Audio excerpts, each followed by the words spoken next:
Mesdames, Messieurs, ouvrons cette édition du Point de l'économie avec l'information et entrée à la cérémonie de lancement de la 71e édition de la Journée internationale de la douane.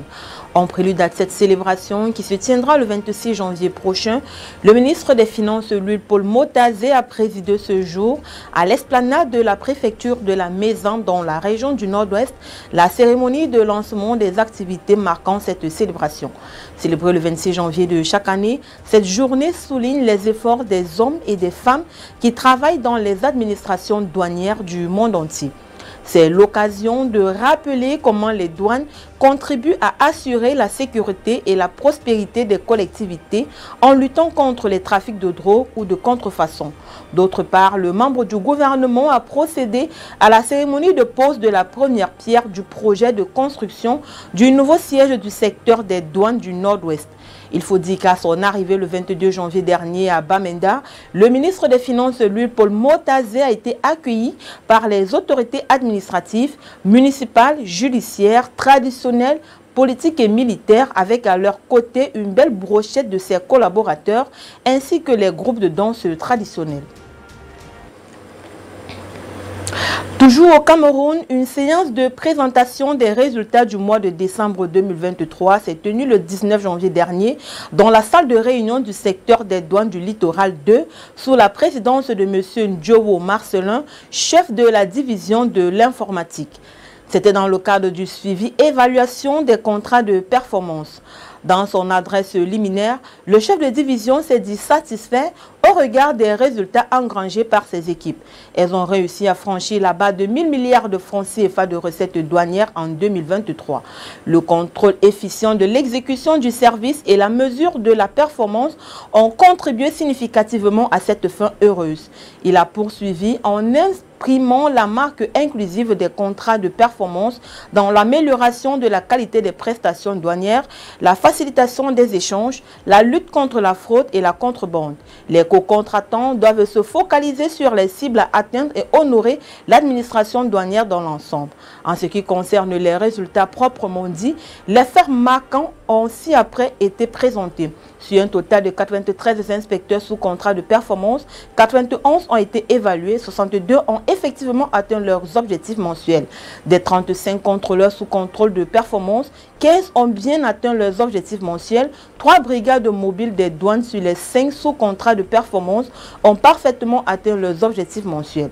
Un taux de réussite de 100% est atteint dans les bureaux de douane hors classe de Douala, Port 6, Douala Port 7, Douala Port 8, magasin extérieur de Douala, Kribi Port 6, ainsi que la brigade de contrôle du littoral 2. En même temps que le chef de la division de l'informatique a adressé ses félicitations aux co-contractants ayant atteint leurs objectifs mensuels, au nom de monsieur le directeur général des douanes, il a encouragé les autres à suivre le rythme haussier des performances qualitatives et quantitatives. Le rendez-vous a donc été pris pour février 2024. Restons toujours au Cameroun pour dire qu'en prélude à la 9e édition du Salon international de l'entreprise, de la PME du partenariat qui se tiendra du 17 au 25 février prochain à Yaoundé, la Suisse a entrepris de financer la participation d'une dizaine de PME camerounaises. C'est ce qui ressort de l'audience accordée à l'ambassadeur de Suisse au Cameroun, Martin Strupp, par le ministre des Petites et Moyennes Entreprises, de l'économie sociale et de l'artisanat, Achille Basilekem III. Ce financement, dont le montant n'a pas été dévoilé, concernera les PME spécialisées dans 3 domaines, à savoir l'agroalimentaire, la transformation du bois et le coton textile. Notons que l'annonce du diplomate helvète est la 3e visant à soutenir financièrement la participation des PME locales à ce salon. Elle intervient après que l'État du Cameroun, à travers le ministre de l'économie, de la planification et de l'aménagement du territoire, s'est à nouveau engagé le 22 décembre 2023 à sponsoriser la participation d'entreprises à ce salon. Bien avant, c'est Aflan Festbank qui renouvelait le 28 novembre 2023 son accord de partenariat avec la Fondation Interprogrès pour financer la participation de 20 PME. En République centrafricaine, un accord d'investissement avec un consortium d'investisseurs émiratis a été signé le 19 janvier dernier pour la construction du nouvel aéroport international de Bangui sur financement des Émirats arabes unis. Financé à 100% par les investisseurs émiratis en modèle BOT, c'est-à-dire financement, construction, opération et transfert à l'État, le nouvel aéroport international de Bangui sera construit sur un terrain d'une superficie de 300 hectares. Avec une provision d'investissement de 200 millions de dollars américains, la construction du nouvel aéroport international centrafricain devrait s'étendre sur une période de 2 ans. Outre la construction de cet aéroport, plus de 120 milliards de francs CFA seront également mis à disposition pour livrer 6 pistes, un terminal passager, un autre pour le fret, des entrepôts de stockage, des immeubles et bureaux d'administration, un centre commercial et des hôtels de 5 étoiles. À travers ce projet, les autorités centrafricaines y voient un moyen de désenclavement du pays et le début de grands projets d'infrastructure.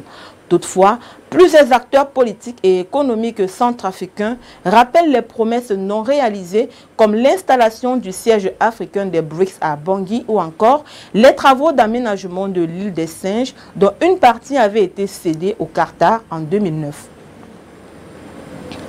Au Gabon, près de 6 mois après le coup d'État du 30 août 2023, le Fonds monétaire international détachera une mission du 24 janvier au 6 février 2024 avec pour objectif de dresser un état des lieux de la situation financière et économique du pays. Selon le représentant résident du FMI, Gomez Agou, le FMI mettra à profit cette mission pour rencontrer les nouvelles autorités, celles de la transition, afin d'écouter leurs visions, leurs intentions et partager avec elles son diagnostic de la situation économique, financière et sociale du pays. Le représentant résident parle d'une mission de revue globale qui permettra en plus du gouvernement au FMI de s'entretenir avec le secteur privé, le secteur financier, la société civile et l'ensemble des acteurs qui font l'économie gabonaise.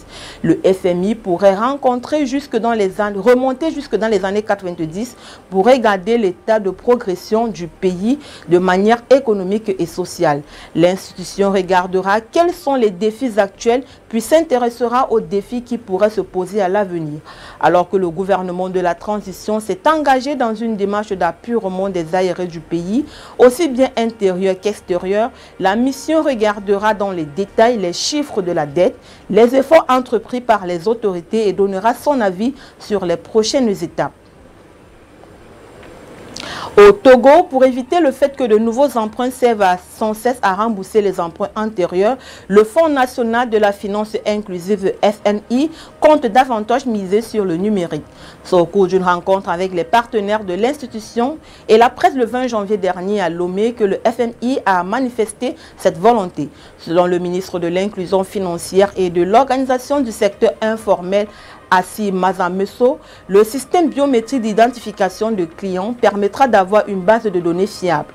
D'après le ministre, si un client est dans la base de données des impayés, quelle que soit la microfinance dans laquelle il ira pour tenter de faire un autre prêt, il sera automatiquement identifié grâce à la reconnaissance faciale. Cette initiative va donc permettre de renforcer les capacités techniques des microfinances et aussi de disposer d'une base de données fiable des clients potentiels. Notons qu'une phase pilote de cette solution mise en œuvre il y a 2 ans a enregistré des résultats encourageants. C'est en tout plus de 3000 crédits qui ont été accordés pour un montant de 168,9 millions de francs CFA. Opérationnels depuis 10 ans, les différentes interventions du FNI ont permis de mettre en œuvre 13 produits et d'octroyer près de 2 millions de crédits pour une enveloppe totale de 109,93 milliards de francs CFA répartis sur l'ensemble du territoire pour un taux de remboursement de 93,51%.